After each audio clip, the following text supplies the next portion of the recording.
dernier webinaire, le 12e de la QA ALF PANA, première partie.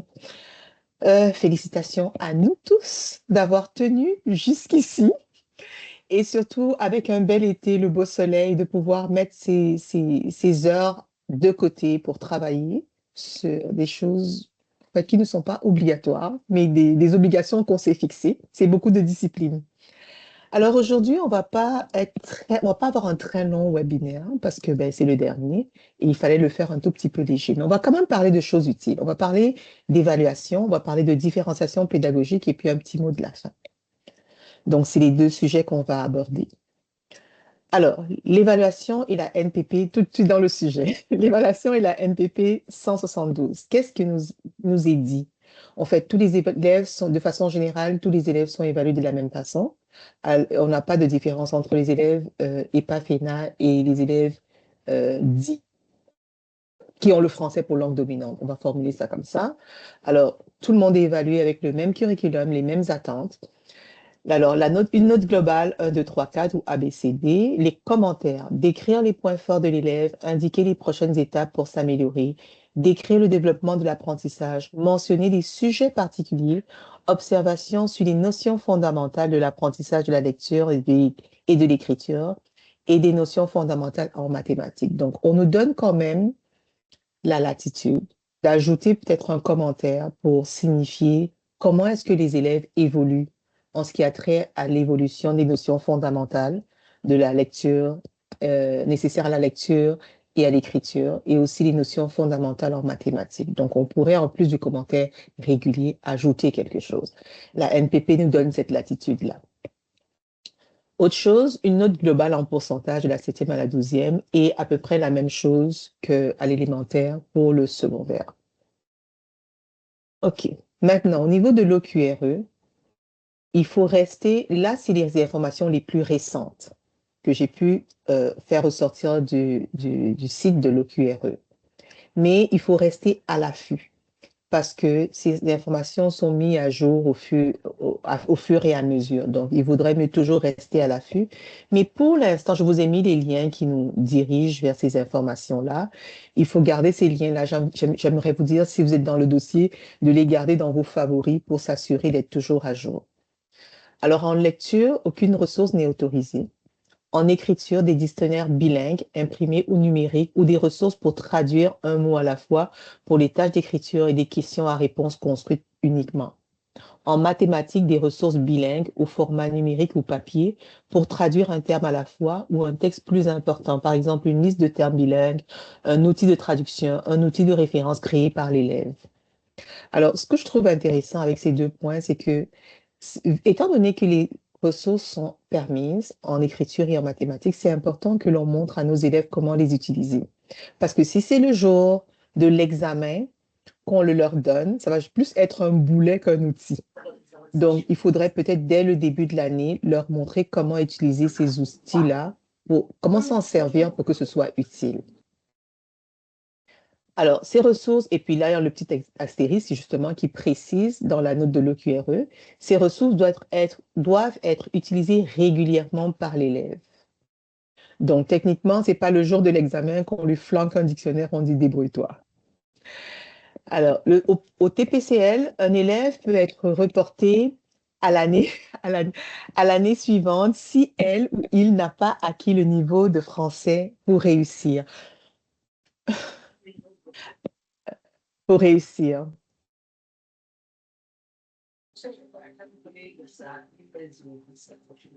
Désolée, j'ai eu besoin de m'absenter 2 secondes. Donc, alors un élève peut être reporté à l'année suivante si il ou n'a pas acquis le niveau de français. Donc, on peut reporter le TPCL. Ah oui, c'est vrai, Merlin, ton micro est ouvert. Merci de le fermer. Oui.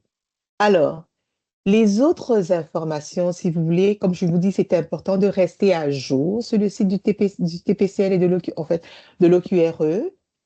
Parce que ces informations, quand je les compare à celles qui étaient là au printemps, il y a toujours comme des ajustements.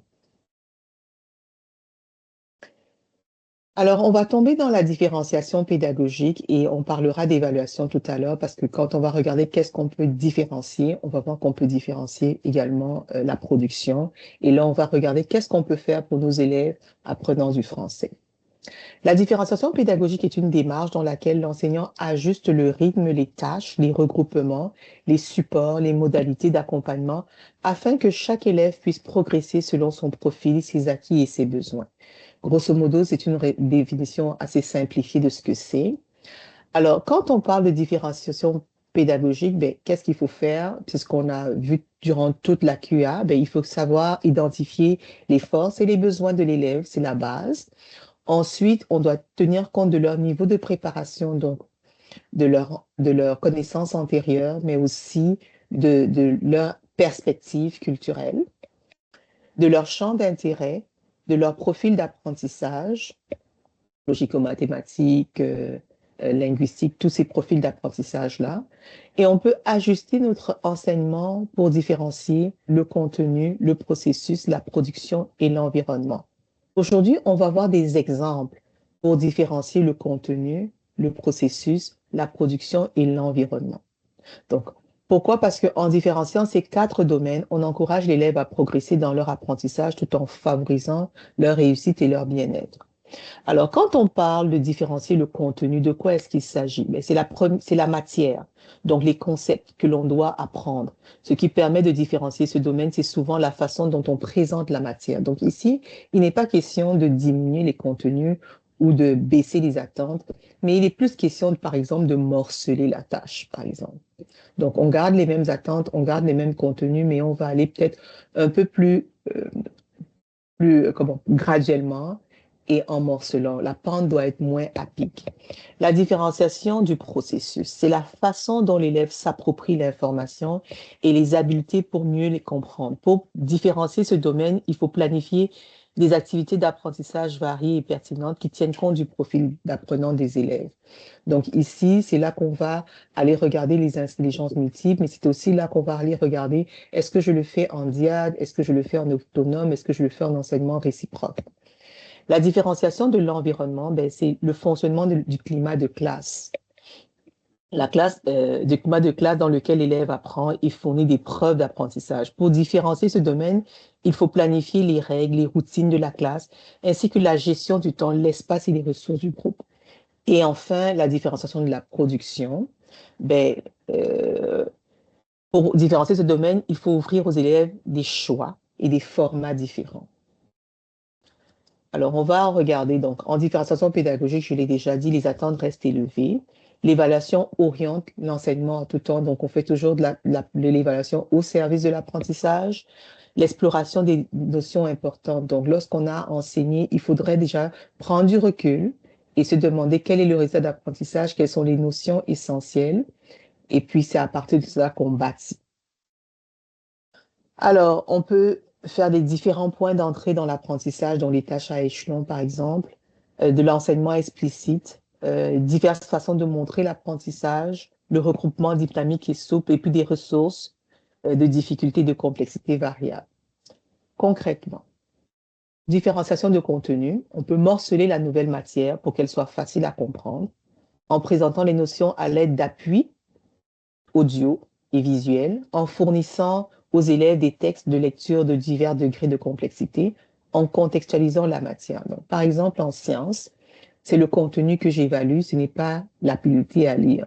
Donc, je pourrais remettre à mes élèves qui apprennent la langue un texte simplifié. Donc, je prends mon texte de sciences qu'on a à lire pour aller voir le contenu et je lui surligne les informations essentielles. Donc, lui, quand il lit son texte, il a déjà surligné, on a déjà surligné pour lui les informations sur lesquelles on voudrait qu'il porte attention. Je peux lui donner un glossaire pour qu'il lise. On a vu je peux présenter le vocabulaire pour que l'élève aille directement au contenu et que la langue ne soit pas un obstacle. Différenciation du processus. Alors, on peut fournir des banques de mots, donner des amorces de phrases pour structurer sa pensée. Et puis ici, je vous ai mis une liste qui vient de la ressource Accès au succès. Donc, alors, Par exemple, pour ordonner ou numéroter ses idées, ben, on peut lui donner un support comme celui-ci, qui est collé à son pupitre ou dans un cartable pour l'aider à développer ses idées. Des schémas, des graphiques pour présenter les idées, morcellement de la tâche en plusieurs petites parties, variation du temps alloué pour accomplir la tâche, occasion de travailler en diade, et puis traduction si possible et si pertinent, de préférence par un père. Un peu comme on a vu dans la petite vidéo avec le petit Moses, la petite fille l'a aidé à comprendre le problème mathématique, si vous vous souvenez. Ce genre d'épayage peut aider pour le processus.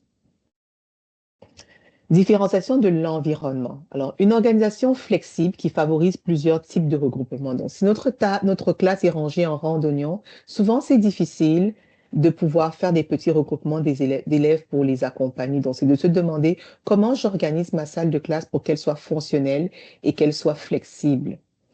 Alors, du matériel accessible, du matériel de manipulation, des supports visuels, des ressources plurilingues accessibles à tous, de l'affichage, des aides visuelles et puis des exemples. Donc, quand je donne une tâche, bien, il faut des exemples. Instaurer des routines prévisibles qui sécurisent et qui soutiennent l'autonomie. On va aller regarder, on n'a pas encore les images, c'est la prochaine diapo, je pense. Différenciation de la production. Donner des modèles de ce qui est attendu. Donc, c'est important que l'élève puisse voir de quoi a l'air une tâche réussie. Et si on peut l'afficher dans la classe, mettons, quand on voit un type de texte, par exemple, c'est important. Quand on regarde comment, on a souvent cette critère en mathématiques, il laisse des traces claires de sa démarche. Donc, présenter différents algorithmes en mathématiques et les laisser clairs dans la classe pour que l'élève puisse s'y référer. Présenter des grilles d'évaluation ainsi que les critères. Comme ça, il sait quelle est la cible. Et la cible n'est pas mouvante. Elle est claire, elle est stable, elle est précise. L'élève sait ce qu'il peut faire. Et nous, ça nous aide au moment de donner de la rétroaction. Mais trianguler les traces d'apprentissage. Donc, ne pas toujours évaluer de la même façon. On peut faire de l'observation de la conversation et de la production pour donner différentes façons à l'élève d'exprimer ce qu'il sait. Permettre une diversité de production, justement, c'est ce que je disais. Et puis là, on utiliser des outils de traitement de texte. On a les directives de l'OQRE ici par rapport à ça, qui sont, juste si vous cliquez dessus, vous l'avez. Puis je tenais à, donc les différentes adaptations possibles. Donc, on peut s'en inspirer et le faire déjà dans la salle de classe pour que ce ne soit pas une surprise pour les élèves rendus là. Non pas que l'OQRE soit le but final, bon, c'est pas ça que je suis en train de dire, mais il me donne des outils que l'on pourrait déjà utiliser en salle de classe. Permettre aux élèves d'utiliser les fonctions d'aide en lecture et en écriture selon l'intention pédagogique. Donc là, si c'est pas une tâche de lecture, ben on peut lui donner l'aide. Parce que là, on veut juste qu'il puisse écouter le texte audio parce qu'on veut qu'il ait accès au contenu scientifique. Alors, c'est pas le temps d'évaluer sa lecture, c'est le temps de l'aider à pouvoir comprendre le contenu scientifique. Alors, différenciation du processus en écriture. Donc, on connaît toute la démarche d'écriture qui part de la planification, la rédaction, la révision, la correction, la diffusion.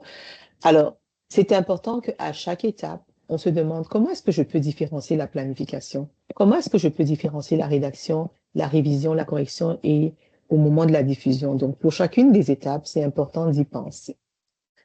Ah, je suis allée trop vite. Non, non, non. Alors, par exemple, et puis là, ça revient à ce qu'on a vu quand on parlait de la démarche de l'enseignement explicite. Ben, une séance d'écriture modelée, donc on fait toujours le modelage, ben, une séance d'écriture partagée, des mini-leçons, les séances d'écriture guidées, des conférences individuelles, des séances d'écriture autonomes. Donc, on y va toujours du plus simple vers le plus complexe. Donc, je fais, tu me regardes, nous faisons et tu fais. Alors, chaque fois que je regarde, par exemple, les éléments d'écriture, parce que souvent, on va laisser les élèves, on va dire, ils sont pas capables d'écrire, mais vraiment, quelque chose comme l'écriture, surtout pour les élèves plurilingues, a besoin d'être enseigné de façon explicite et d'être vraiment morcelé. Donc, on devrait avoir une séance pour leur montrer comment trouver des idées. Ça devrait être un point d'enseignement. En fait, chaque élément d'écriture devrait être en lui seul un point d'enseignement. Comment trouver des idées? On devrait l'enseigner de façon explicite. Comment trouver la structure de texte? Chacun des éléments d'écriture devrait être un point d'enseignement à lui tout seul. Et puis là, on a des critères qui nous aident à savoir sur quoi est-ce qu'on pourrait mettre l'emphase. C'est tiré des anciens guides d'enseignement qui continuent toujours. Dans ces guides-là, on peut toujours trouver de l'information importante. Oui, c'est la même chose ici. Donc, qu'est-ce qu'on peut enseigner? Donc, par exemple, dans la planification, cibler l'intention d'écriture, c'est un point d'enseignement. Activer les connaissances antérieures, rechercher de l'information, dresser un plan. Toutes ces choses sont des choses spécifiques et ça nous aide en les voyant comme ça sur une liste ou bien un menu déroulant de savoir, OK, quelle est la prochaine étape? Une fois que l'élève a trouvé son idée, quelle est sa prochaine étape? Et en ayant ces objectifs assez clairs, la rétroaction aussi est plus simple à donner. Et là, ça m'amène justement à la prochaine étape. On va regarder Amanda Hartman qui donne de la rétroaction à ce jeune garçon. Il y a le sous-titrage en français. Et quand on l'observe, on voit vraiment comment elle accompagne l'élève. Donc ici, j'aimerais que vous regardiez en vous demandant que fait l'enseignant, quels sont les éléments stratégiques d'écriture qui sont travaillés dans cet extrait. Donc, qu'est-ce qu'elle travaille? Et puis, c'est un élève de la maternelle. Mais on va regarder quels sont les éléments d'écriture déjà à la maternelle qui sont travaillés, comment est-ce qu'on peut le transposer pour nos élèves plus vieux. Donc là, je vais juste arrêter mon partage un instant pour pouvoir vous partager avec vous le lien. Donc, le sous-titrage est déjà activé. Je pense que je l'ai activé et ça devrait être activé pour vous aussi. Donc là, je vous donne, c'est une petite vidéo de 6 minutes. Donc, on va se donner, là, il est 17, alors à 23, on va dire qu'à 25, on va retourner à 25.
Je vais nous inviter à revenir, s'il vous plaît.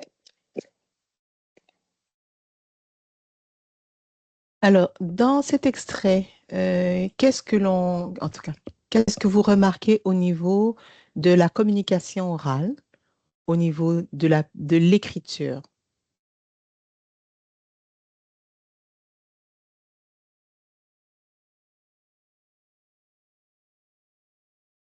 Que fait l'enseignante? Que fait l'élève? Oui, Caroline. Et ensuite, J'apprécie, Brigitte. j'apprécie beaucoup qu'elle donne du temps à l'élève. Alors, il y a vraiment un bon moment de silence, puis c'est correct, l'enfant est en train d'activer ses idées dans sa tête, alors ça, c'est bien. Et puis, elle lui donne des exemples de sa vie à elle, sans influencer sa vie à lui, sans le diriger où ce qu'il veut aller. Je trouve que c'est une belle approche qu'elle a avec lui pour générer des idées. Puis, elle les Merci. répète, elle le fait Oui, répéter. oui, en effet, merci beaucoup. Brigitte. Euh, ben, j'ai trouvé intéressant qu'elle ait fait tout raconter à l'oral avant d'aller l'écrire aussi. Tu sais, parce que comme toute cette activation-là est importante, puis si on peut pas le dire, on peut certainement pas l'écrire. Il y a quelqu'un qui m'a dit ça cette année, puis j'ai fait comment c'est tellement vrai. Si on peut pas le dire, on peut pas l'écrire. Fait que commençons là, puis ensuite on ira à la partie de l'écriture. D'écriture. En effet. Et donc, justement, c'est une des choses que je voulais qu'on regarde, c'est on est à la maternelle, mais elle est en train de lui enseigner comment planifier. Parce que si on fait le parallèle avec l'extrait de Bradley, par exemple, qui racontait ce qu'il a fait avec son papa la fin de semaine, comment est-ce qu'ils ont construit la clôture, ce qu'on remarquait, c'est qu'il avait de la difficulté à articuler ce qui se passait. Mais là, dans cet extrait, on voit comment elle enseigne littéralement, explicitement, en faisant le modelage de sa propre vie à elle, comment raconter quelque chose qui nous est arrivé. Et je trouvais ça, c'est une des choses que je voulais voir et qui est un élément d'écriture, comment planifier, comment générer des idées. Et puis, je vais laisser la parole à Andrea avant de continuer. Oui. Donc, j'ai aussi remarqué, même à cet âge-là, elle va comme rediriger pour susciter comme une structure spécifique.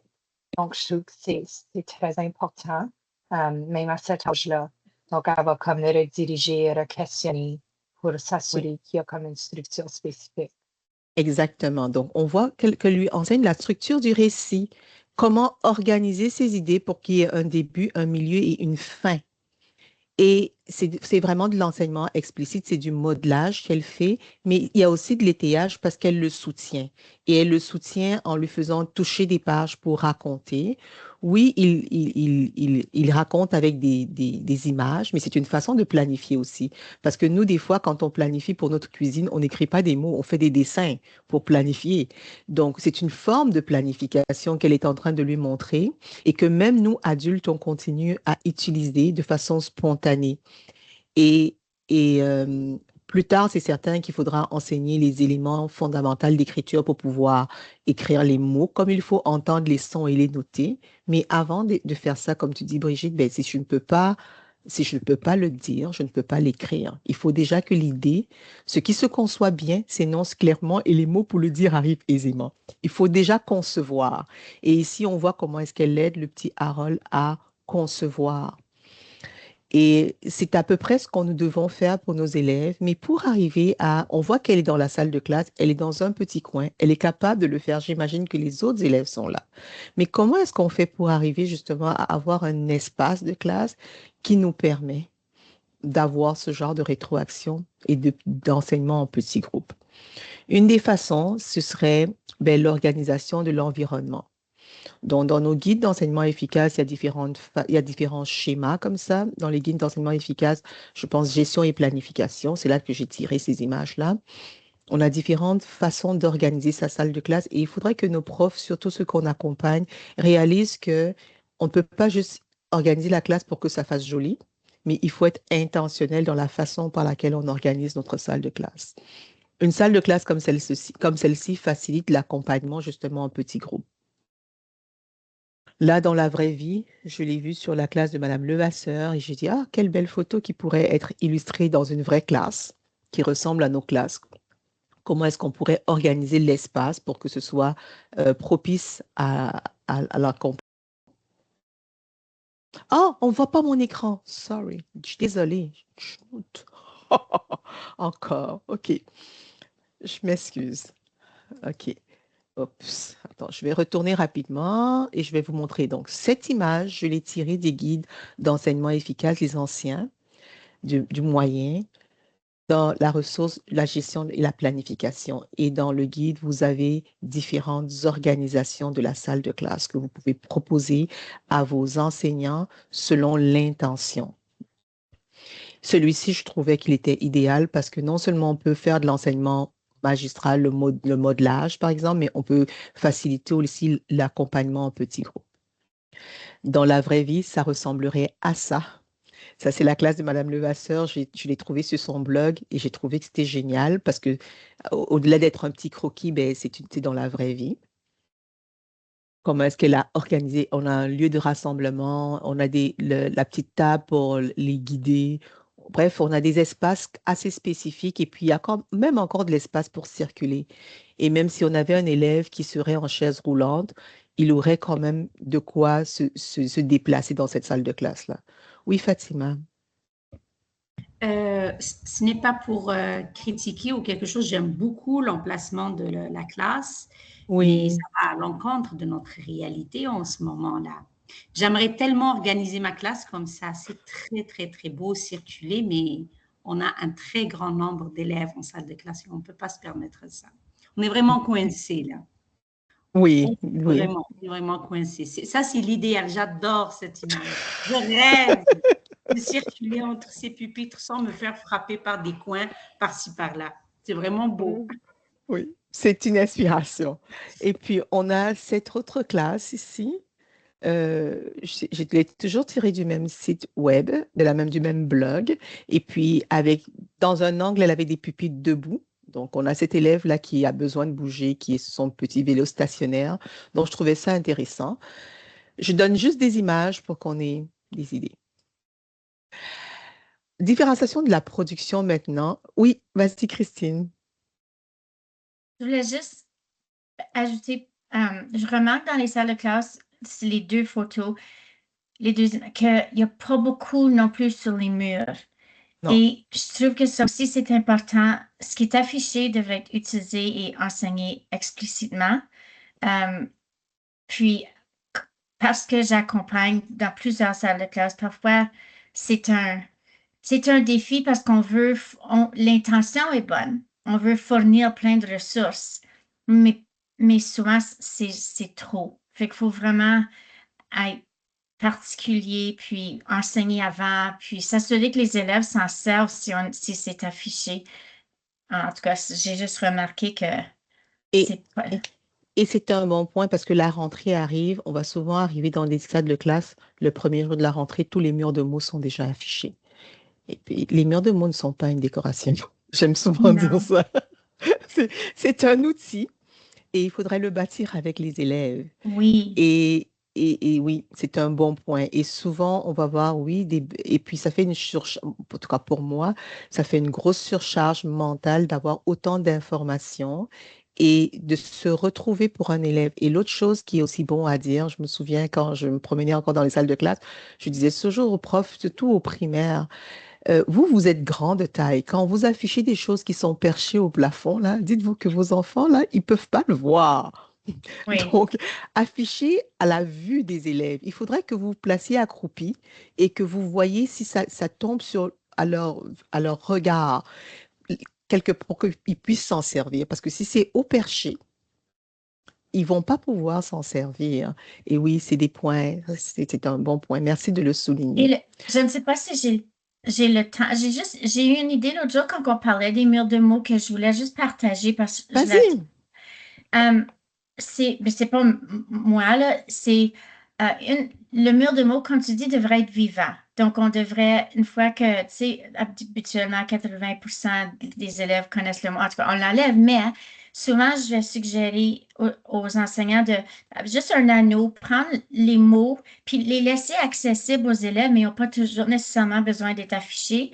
Et parce qu'on parlait des niveaux de vocabulaire, le vocabulaire du niveau 1, 2, 3, parce qu'on n'a pas beaucoup de place, une stratégie que j'ai vue, c'est de chaque niveau est une différente couleur. Donc, les mots du niveau 1 sont une couleur, les niveaux 2 d'une autre couleur, niveau 3. on l'enseigne explicitement aux élèves, donc ils peuvent tous être dans le même mur de mots, mais les élèves les reconnaissent et tu peux facilement dire aux élèves, rédiger une phrase avec au moins 2 mots du niveau 2, par exemple. Et on fait, en tout cas, c'était juste mes 2 idées que j'ai pensé peut-être que les gens aimeraient, pas mes idées de moi, mais de choses que j'ai vécues ou j'ai vues. Merci beaucoup du partage. Moi, je les prends en note. J'aime ces idées-là. Je sais, j'imagine que les autres aussi. Et c'est généreux de ta part de partager. Sylvie. Bon matin. Moi, j'aimerais juste partager une petite idée au sujet de l'aménagement flexible. C'est vraiment pour les enseignants, c'est difficile pour eux de faire le pont puis s'en aller vers l'enseignement, dans un environnement flexible parce que c'est de laisser aller le contrôle. Le faire à petits pas, c'est correct aussi, mais c'est gagnant pour l'élève. Mais il faut juste pas oublier que l'enseignement explicite, c'est pas juste pour les concepts pédagogiques, c'est aussi pour l'agir. Quand tu es dans cette ère-là, ben, tu agis, mes attentes sont ça, ça, ça, ou mes critères sont ça, ça et ça. Ça se transpose partout, puis dans tous les niveaux d'âge. En effet, j'aime beaucoup ce que tu dis. Oui, définitivement. Et oui, c'est juste un cœur par rapport à ça, parce que oui, on en a besoin d'enseigner explicitement comment je circule dans la salle de classe, comment est-ce que je tire profit de la liberté qui m'est donnée. Parce que c'est une forme de liberté que l'on donne aux élèves, d'avoir un environnement dans lequel ils peuvent bouger plus librement, mais ça vient avec une responsabilité, c'est la gestion de cet espace commun-là. Oui, définitivement. Merci du partage, Sylvie. Alors, au niveau de la production, on différencie la production et une des façons de faire, c'est de fournir des modèles attendus. Là, c'est juste quelques idées de comment ces modèles peuvent être affichés dans la salle de classe, comme des formes de tableaux d'ancrage. Et là, ça n'a pas besoin d'être sophistiqué, mais on voit par exemple dans cette classe de maternelle, des modèles qui sont fournis au niveau de ce centre-là qui était un poste de police. On a le modèle de qu'est-ce que l'on peut dire comme conversation des étapes. Je pense que c'est une des classes de maternelle, hein? Oui, je pense que oui. Ici, on a un modèle pour ce qui est de la résolution des conflits. Là, on a un modèle pour, je pense, la construction de phrases. Donc, d'avoir ce qui est attendu, qui est affiché, ça aide les élèves, ça soutient l'apprentissage et c'est une forme de différenciation parce que l'élève peut s'y référer pour produire ce qu'il a à produire. Ce n'est pas de la tricherie, c'est de l'étayage. Alors ici, j'ai trouvé le tableau SIOP dans les ressources SIOP et je me suis dit, je devrais le partager avec vous sur comment est-ce que je peux différencier l'évaluation. Par exemple, si dans mon évaluation, ma question, c'est définir ou décrire un objet, une personne ou un concept. Sans étayage, la tâche pourrait ressembler à écrire une description d'un objet, d'une personne ou d'un concept. Par exemple, écrire une description de ton chien, mettons. Avec étayage, dresser une liste des principales caractéristiques du concept ou de la personne ou présenter les qualificatifs pour les objets montrés dans la photographie fournie. Donc là, l'élève fait la même tâche, mais avec étayage. Et donc là, pour chacune de ces 1, 2, 3, 4, 5, 6 tâches, on a la formulation sans étayage et la formulation avec étayage. Et j'ai mis la ressource en source. Oui. Une autre forme de différenciation, et je vous avais dit dans la ressource accès au succès, on en a plusieurs. J'en ai vu que je ne peux pas partager plus que 10% du livre. J'ai essayé de ne pas partager 10% du livre dans l'ensemble des webinaires. Mais voici une option d'évaluation que j'ai trouvée intéressante qui est présentée dans ce livre-là. Alors, option A, les matériaux de construction. Encercle les bonnes réponses. Et là, on lui dit, la tour ou / le phare est fait de béton et de verre. Donc, l'élève doit encercler la bonne réponse. La maison / la niche est faite de briques / de bois. Donc, l'élève doit pouvoir encercler la bonne réponse. Dans l'évaluation B, l'option B, les matériaux de construction, on a les structures, la maison, la niche, le phare, le pont, la tour, les matériaux, le béton, le bois, la brique, le métal et le verre. Et là, on va dire, ajoute les mots manquants. Et là, l'élève doit ajouter les mots manquants. Donc, c'est la même tâche, mais elle est étayée différemment selon le niveau de compétences langagières de l'élève. Et dans le livre, je pense qu'on a quelques exemples justement de façon d'étayer l'évaluation. L'autre chose, on en avait parlé à l'un des webinaires, de se souvenir que lorsqu'on parle de stratégie de lecture et de stratégie de compréhension en lecture, surtout les questions, dans ce tableau qui est tiré de l'ancien guide d'enseignement efficace de la maternelle à la troisième, de la première à la troisième, je pense, maternelle à la troisième, oui. Alors, on a la compréhension de base, qui est le repérage, la sélection. Ça, c'est le plus simple. Mais quand on est déjà dans le regroupement, l'inférence, le jugement, ben, les questions où on doit dire son opinion, donc les questions de liens, faire des liens, mais là, on va du plus simple au plus complexe. Pourquoi? Parce que ici, dans le début, je dois juste me rappeler, mémoriser et comprendre. Là, je dois appliquer, analyser et évaluer. Ici, je dois apprécier, créer et imaginer. Donc, quand je demande à un élève juste de se rappeler ce qui se passe dans l'histoire, c'est assez simple. Mais si je lui demande d'analyser, ça devient un peu plus complexe. Donc, de se souvenir qu'une façon d'étayer, c'est de toujours morceler la tâche d'aller du plus simple au plus complexe. Ça ne veut pas dire qu'on ne va pas faire des questions d'analyse avec nos élèves apprenant de la langue, mais ça veut dire qu'avant d'y arriver, il y a des étapes, il y a des prérequis. Bon, différencier l'évaluation, là, je suis juste allée surligner, faire croître le succès parce que souvent, une des difficultés va être, et c'est là où la rédaction des bulletins pour nos élèves EPAFENA devient difficile. Il y a juste le mot qui me vient en anglais, tricky, comme c'est difficile et c'est délicat parce que on va évaluer ce que l'on a enseigné. Mais on s'entend que si j'ai un élève ENA dans ma classe qui vient d'arriver, qui ne parle pas le français, je lui enseigne d'abord, il a un plan d'appui temporaire. Et son plan d'appui temporaire, et c'est là où j'ai pas vraiment de réponse et je vais vous entendre. Donc je vais vous raconter, je vais donner une mise en situation. Alors, il arrive, il est en 5e année, mettons, donc il ne sait pas encore lire, mais il est supposé savoir lire. Donc, je ne peux pas commencer à lui dire, ben, OK, tu vas juste avoir read and write et puis c'est tout. Il faut que je lui montre comment lire parce qu'il a encore beaucoup d'années à passer à l'école. Et pendant que je lui enseigne là où il est rendu, ben, je dois évaluer ce que j'ai enseigné. Alors, rendu à son bulletin, s'il réussit ce que j'ai enseigné techniquement, c'est un niveau 3 parce qu'il réussit.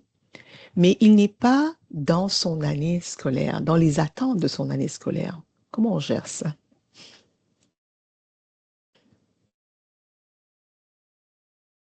Je vais vous entendre sur la question parce que c'est notre réalité, hein.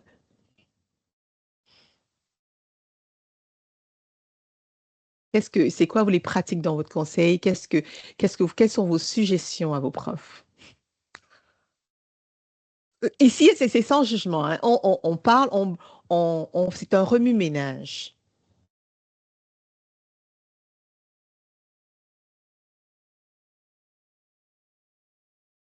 Parce que c'est notre réalité à tous.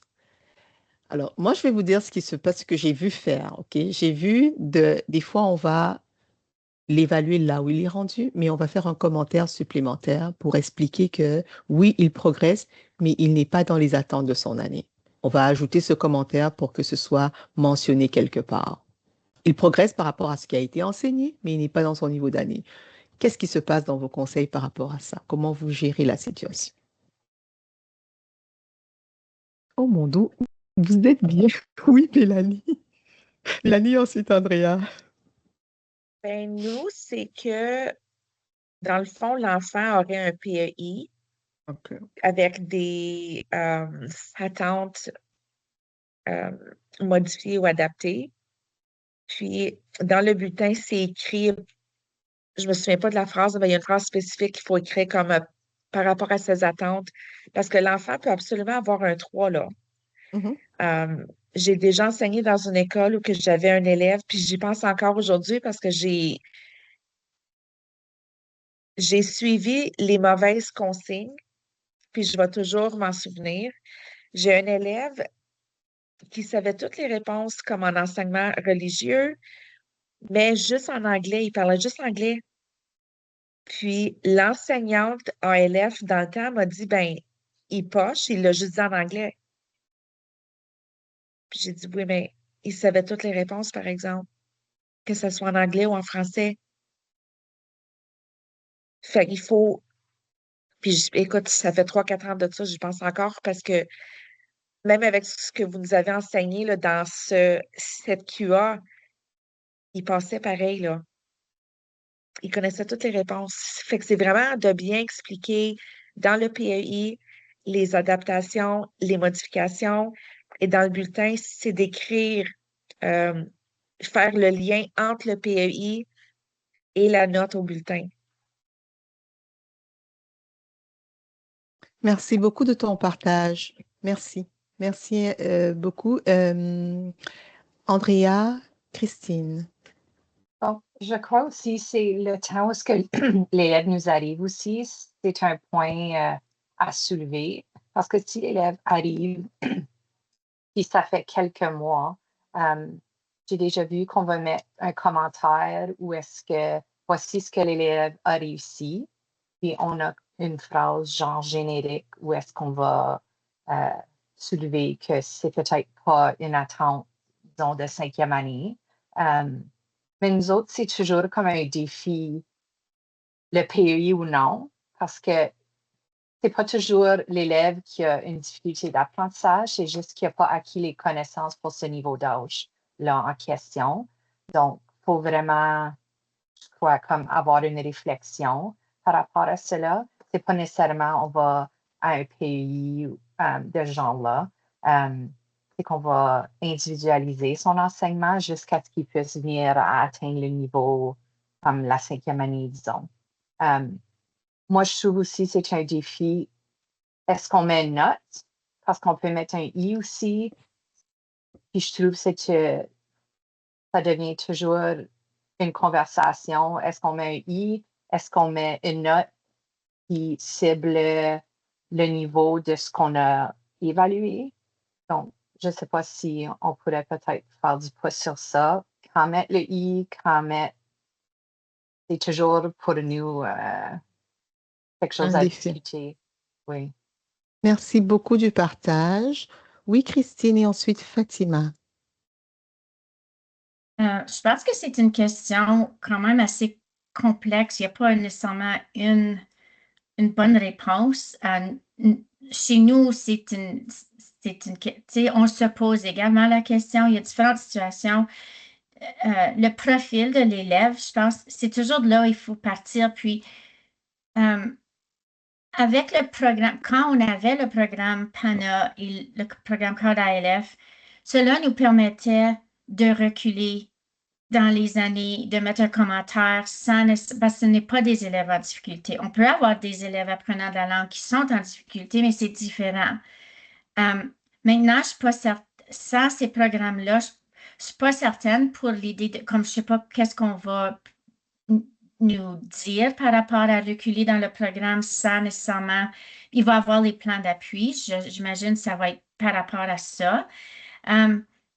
Mais nous, ce qu'on tente de dire, c'est qu'il faut être transparent et honnête dans la note qu'on donne. Donc, si on enseigne, puis l'élève a réussi, mais ce n'est pas selon les attentes du niveau scolaire, l'élève a eu un 2, mais un 2, mais il faut des communications ouvertes avec les parents, il faut être transparent parce que c'est ça qui va nous donner nos preuves. Si jamais il faut un PEI, il faut ça. Il faut savoir que l'élève n'est pas dans la norme pour arriver à un PEI, même avant. Donc, on ne peut pas. Puis, les élèves qui sont apprenants de la langue, qui ne réussissent peut-être pas, c'est que ça s'en vient, on le travaille avec une communication ouverte avec les parents. Ils vont comprendre qu'on arrive à ça. Mais l'autre chose, c'est l'intention pédagogique. Donc, si tu veux, si ton intention, c'est, je ne sais pas, l'organisation des idées ou, ben, l'élève pourrait peut-être avoir un niveau 3 sans avoir fait je ne sais, là, je manque d'exemples. Mais en tout cas, je pense que c'est vraiment pas évident. C'est du cas par cas selon le profil. Mais je pense que, ben, pour moi, en tout cas, puis quand j'étais en salle de classe, la transparence était importante. Si c'est une note, même si c'est pas une note qu'on aimerait, c'est ça, c'est ce que c'est. Et on ne fait pas de faveur, selon moi, à l'élève en donnant une note qui est plus élevée, pas à l'élève ni aux parents. Puis comme parent, moi, je veux le savoir si mon enfant n'est pas nécessairement dans la norme. Parce qu'il y a des choses qu'on peut faire. En tout cas, je pense Merci, que je suis un merci. peu passionnée de tout ça parce que c'est. Mais Merci, mais c'est justement cette passion que j'aimerais entendre avant de vous faire les suggestions que j'ai à faire. mais Mais je ne c'est sais pas très... si j'ai raison. Non, ce n'est pas une question d'avoir... Parce que présentement, la conversation, et puis j'aimerais le dire, ce n'est pas d'avoir raison ou d'avoir tort, mais c'est de se poser la question. Parce que quand on est seul dans sa bulle, on est à l'évidence dans ce questionnement-là, mais on est en plein, c'est comme une balle qui roule, hein. On n'a pas le temps de s'arrêter parce que la machine roule, la machine scolaire roule, on n'a pas le temps de s'arrêter. On a des consignes qui sont au-dessus de nous, qui nous arrivent, qu'on est obligé de mettre en œuvre, et on n'est pas aligné nécessairement avec ces consignes-là. Parce que dans notre quotidien, il y a des choses qui ne s'imbriquent pas comme on souhaiterait qu'elles puissent s'imbriquer. C'est pour ça que je voudrais qu'on s'arrête, qu'on ait le temps d'y réfléchir, que chacun ait le temps de se demander quelle est ma position par rapport à cette situation-là. Pas parce qu'on va trouver une solution aujourd'hui, mais parce que le fait de se poser la question nous aide à réfléchir et à observer différemment. Mais si on fait l'autruche et on dit cette décision ne m'appartient pas, je suis juste un petit maillon dans la chaîne, mais on va d'une bonne intention, qui est la NPP 172, on va retomber dans ce qu'on a vu avec les programmes ALF et PANA, qui étaient aussi d'une bonne intention, mais on a vu les revers du programme. Donc, on ne peut pas faire l'autruche et éviter les questions difficiles. Le but aujourd'hui n'est pas de juger ce que les uns et les autres pensent ou d'avoir raison ou d'avoir tort, mais c'est d'accepter que oui, voici un point d'ombre qui a besoin de réflexion. En fait, c'est le but de cette conversation, juste pour que ce soit bien clair. Donc, ne vous sentez pas mal. Oui, Fatima et José. Moi, je vais couler le bateau avec ma question. Mon ordinateur a bugué pendant que vous avez posé la question. J'ai entendu toutes les réponses et j'imagine un petit peu, est-ce que la question porte sur les élèves en difficulté ayant un PUI ou les élèves plurilingues? Les élèves plurilingues. OK, donc j'ai deux questions. J'ai préparé deux questions par rapport à deux réponses par rapport à ta question. Okay. Oui. Je pense, je partage ce que mes collègues ont dit. Je pense que grâce à la mise à jour du profil et des plans d'intervention, on peut cibler quoi faire durant l'année à l'élève et par rapport à cela, on peut s'orienter dans les évaluations, entre autres la note donnée. On n'attendra pas jusqu'à la fin de l'année et dire « Ah, ben, on pense que c'est un I » ou plutôt « Ah, je pense qu'il a réussi telle chose, donc c'est le niveau 2 ou niveau 1 ou niveau 3. » Et faire appel à son bon jugement, des preuves, la bonne communication est fréquente avec les parents parce qu'il ne faudra pas les surprendre à la fin de l'année avec un beau I dans le bulletin. Je pense. Merci pour ta contribution, Fatima. Oui, José. Vu que tu as demandé comme d'avoir un aperçu de différents conseils, puis qu'est-ce qu'on fait, comme je suis d'accord avec tous les collègues, puis moi aussi, je suis curieuse de voir comme qu'est-ce qui se fait ailleurs, parce que c'est vraiment pas facile de identifier comme la situation particulière de l'élève qui se retrouve devant nous. Puis ce que j'ai remarqué aussi, c'est qu'il y a comme une autre composante qui s'ajoute à ça, c'est il y a les élèves plurilingues ou les élèves nouvellement arrivés qui sont dans les salles de classe, mais il y en a de ces élèves-là aussi qui, à mon école, en tout cas, cette année, c'est arrivé, qui sont venus puis qui viennent dans l'objectif aussi de venir chercher de l'aide avec des spécialistes, qu'il y a quelque chose qui se passe chez l'élève en particulier. Fait que c'est dur de cerner comme c'est quoi la situation exacte avec l'élève. C'est-tu un élève qui a juste des défis parce qu'il est plurilingue ou qui est nouvel arrivant, ou c'est un élève qui est aussi un élève qui a peut-être besoin d'un PEI ou qui a des difficultés au niveau de l'orthophonie, comme ça peut être tellement vaste, là, la gamme de besoins chez un élève que juste donner une note comme en tenant compte de tous ces éléments-là, puis d'évaluer, c'est vraiment difficile. Mais ce que je voulais dire, c'est que moi, je suis au CPO, puis cette année, ça a été vraiment difficile pour tout le monde parce qu'on s'est comme arrimé à mesure que les nouvelles informations arrivaient. Mais il y a un outil qui nous a été préparé par notre conseil pour nous aider avec les élèves qui ont un plan d'appui soutenu intensif quand ça vient au bulletin. Et puis, ils nous ont donné comme des exemples de commentaires en mathématiques puis en français. Puis il y avait comme une mention générale qu'on pouvait mettre dans le bulletin qui dit l'élève fait des progrès constants dans la compréhension et l'utilisation du français oral et écrit, mais continue de développer les habiletés nécessaires pour répondre aux attentes du programme d'études.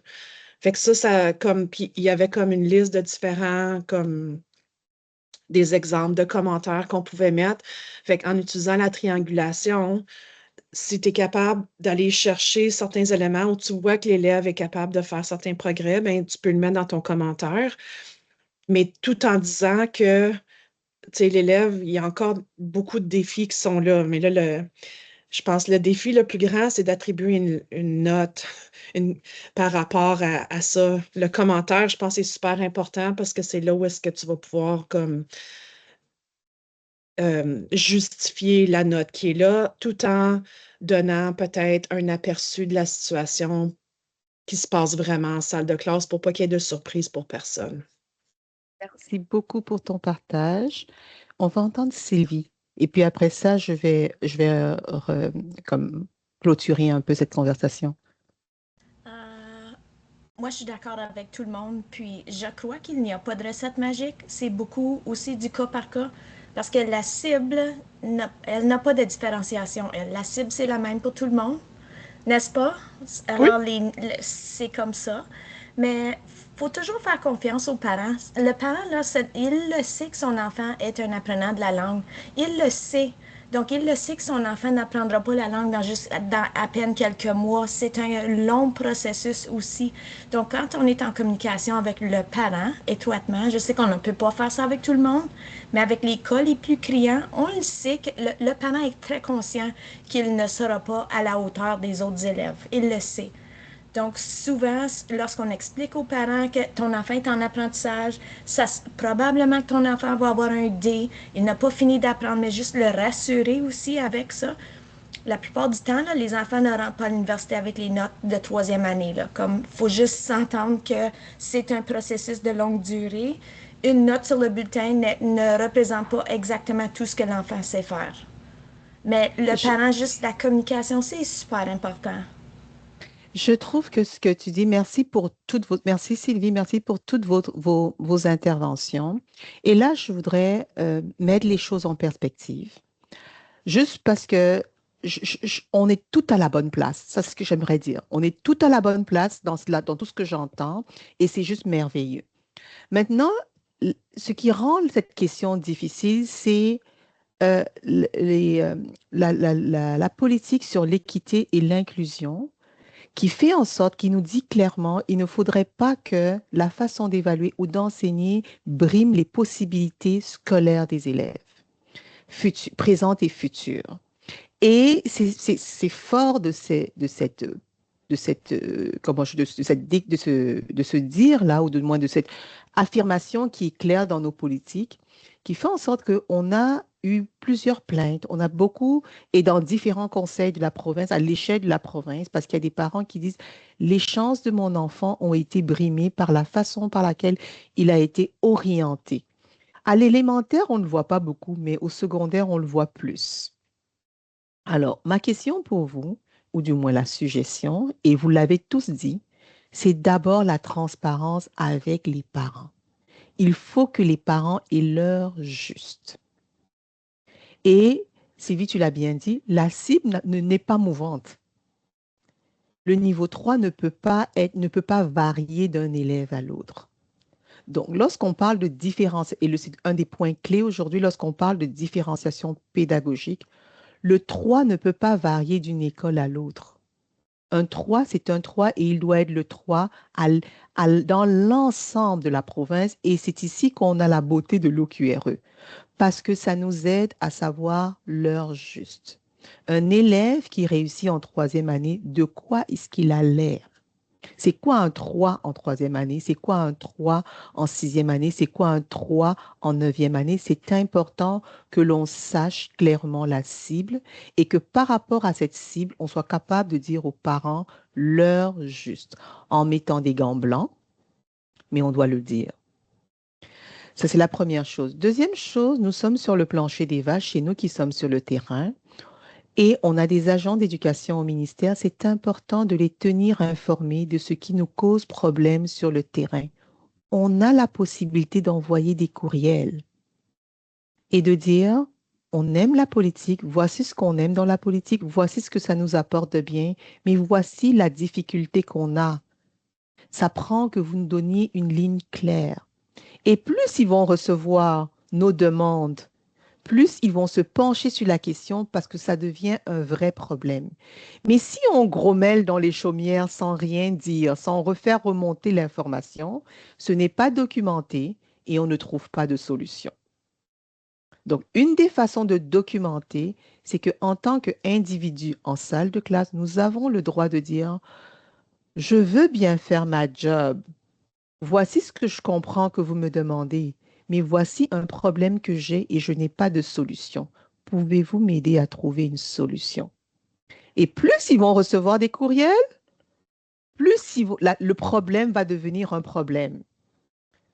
Donc, ne restons pas dans nos salles de classe à nous poser la question. On sait qu'on est on est sur quelque chose de concret. C'est notre quotidien. Donc, ça, c'est la deuxième chose. Donc, si j'ai deux choses à dire, communiquons, ne changeons pas la cible parce qu'on veut s'assurer qu'on n'est pas en train de brimer, parce qu'on n'aide pas l'élève, on ne leur rend pas service. Parce que oui, je vais avancer avec des 3 qui ne sont pas des 3. Et une fois rendus à l'université, on va dire, oh, il y a un fort décrochage des élèves, de nos élèves quand ils arrivent à l'université, mais c'est parce qu'ils n'avaient jamais eu les compétences pour être rendus là. Donc, on ne leur rend pas service. Donc, c'est important que le parent sache et le plus tôt.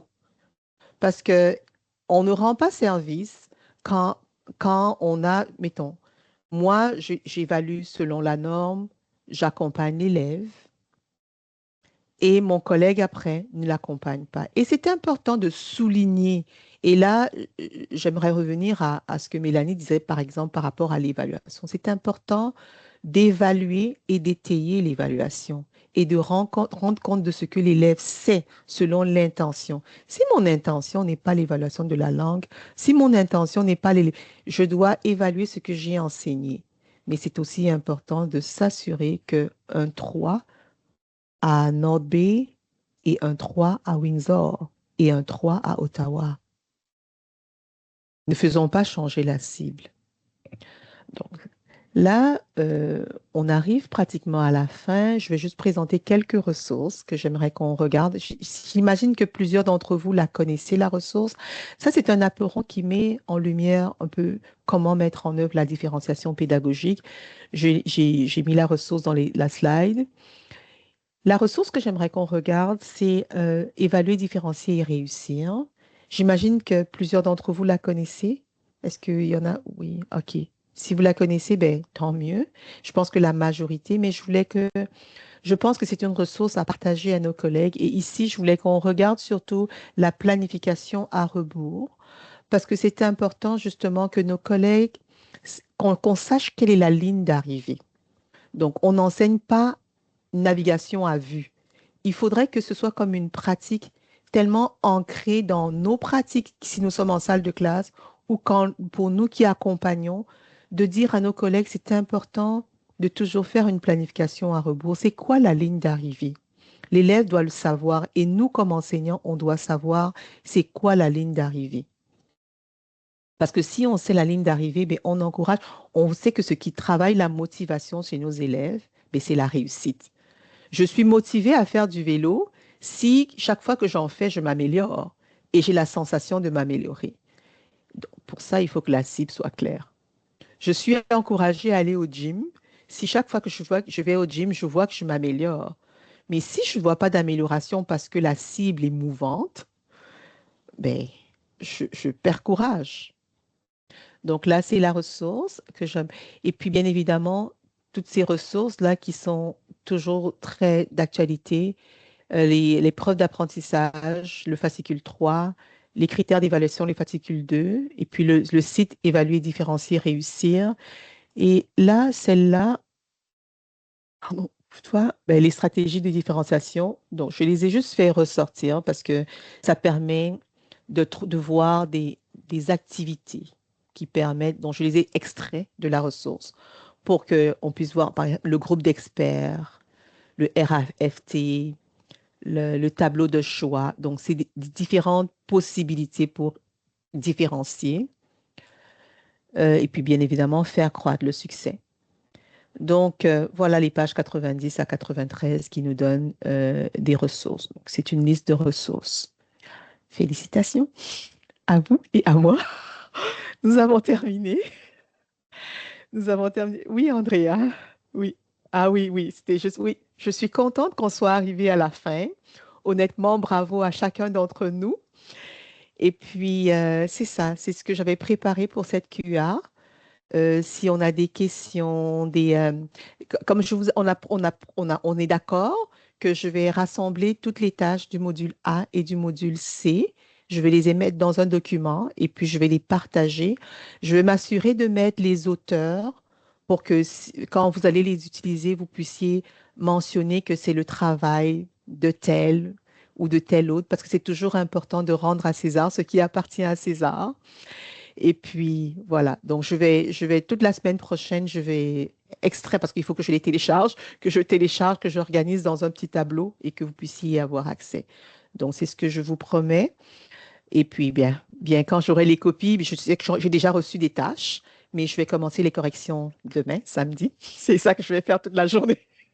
C'est à ça que va ressembler ma journée. Celles qui sont déjà rentrées, je vais les corriger. Celles qui ne sont pas encore rentrées, je vais les attendre pour les corriger. Mais normalement, d'ici le 7, vous deviez avoir tout clair, comme je devrais avoir envoyé. Je me donne pour objectif d'avoir envoyé toutes les informations nécessaires pour que les certificats soient émis. Donc, avant qu'on se quitte, j'aimerais, s'il vous plaît, partager avec vous le lien pour le sondage de satisfaction que je vais mettre dans le clavardage. Et puis, si vous pouvez prendre un petit temps, ça va vous prendre très peu de temps pour pouvoir remplir le sondage de satisfaction. Et le code d'activité est le suivant. ALF P1E majuscule 26. Oui, Sarah. Je voulais simplement te remercier, Patricia. J'ai vraiment apprécié tout le cours. Puis vraiment, comme on est pendant l'été, alors je ne m'attendais pas à ce que ça soit aussi riche puis intéressant. Donc, j'apprécie vraiment la façon que tu as animé. Puis les ressources sont incroyables et les réflexions étaient fantastiques. Alors, puis merci beaucoup de prendre le temps aussi de plus pour aller nous donner nos ressources, pour partager nos ressources entre nous. Ça, c'est vraiment apprécié, puis c'est du above and beyond. Alors, merci beaucoup. Je voulais juste te dire à quel point j'ai apprécié le cours. Merci beaucoup. Et je ne peux pas vous mentir que je me suis sentie enrichie et ça me donne de l'énergie pour la rentrée. Comme j'ai hâte de retourner dans ma salle de classe avec toutes les conversations qu'on a eues. Un gros merci.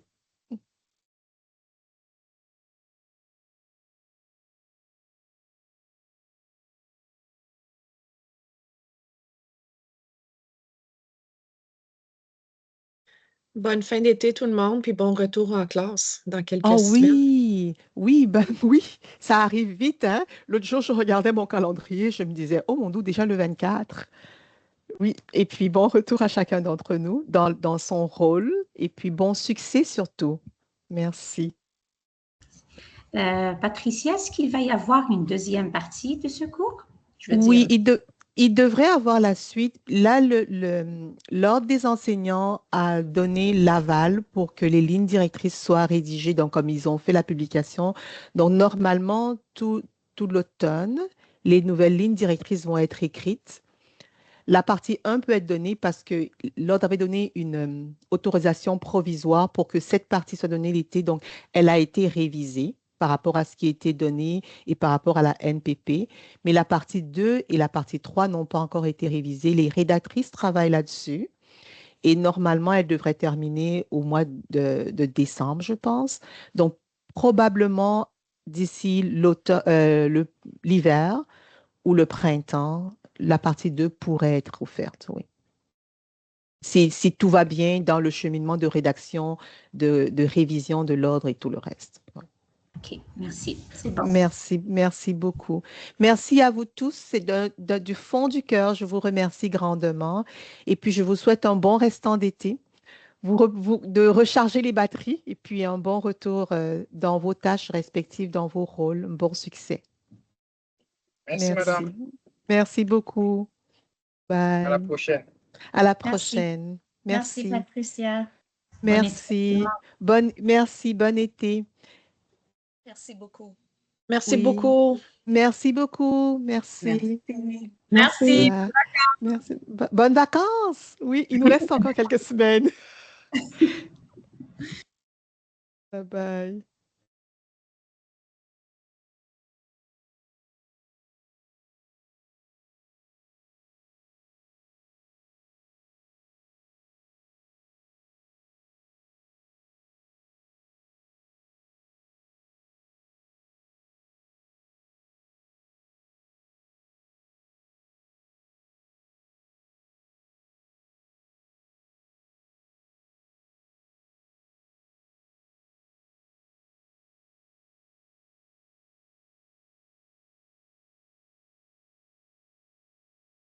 Oui, Adrienne, je vois que tu as la main levée.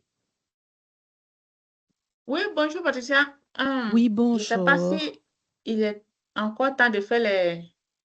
Je viens d'envoyer notre travail de groupe, d'équipe là, Oui, je vais, par, c'est par dans le... courriel d'abord, OK, mais le temps est d'accord. passé. Oui, le temps est un peu passé parce que là, je suis déjà dans la correction définitive. Ah, Donc, ce sera d'accord. Oh là difficile là. de te donner de la rétroaction, oui, parce que là, je suis déjà lancée dans la... Et puis là, j'ai le cours l'après-midi. Attends que j'arrête l'enregistrement, donne-moi 2 secondes. J'ai le cours l'après-midi, donc je dois me préparer pour l'après-midi et puis